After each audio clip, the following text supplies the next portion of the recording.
कमरिया करेला पालप लाली। हेलो ए भैया, का भैया? ये गांव का नाम बा? तू बैठा, हम आवत हिला। बतावा कौने पागल से भेंट हो गल बा? उ कहत कि भैया बैठा, हम आवत हिला। चलिए अपने प्रेम गाड़ी के आगे बढ़ाई। ए भैया, तुम सुनबा हो? का महाराज?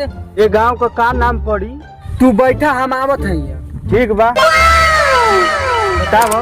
बहुत देरी हो गल, दू ठोरा भेटे न सो कहत हो सो कि बैठा आवत हिला, बैठा आवत हिला।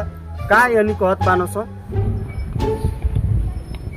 ए भैया, सुनो सुनो सुनो। का बाबा, का बोल? ए गौवा का नाम पड़ी? तू बैठा, हम आवत हिला। ए भैया, सुनो सुनो सुनो, बता दो हो गौवा का नाम। तोरा बहिन के रे, कौनो बताओ तो नहीं खोसा। चलिए अपने गाड़ी के आगे लेके। ये गांव में का पड़ गल बा कि कौनो के नाम न गांव के जैसे पूछत बानी के कहत बा कि बैठा आवो थिला।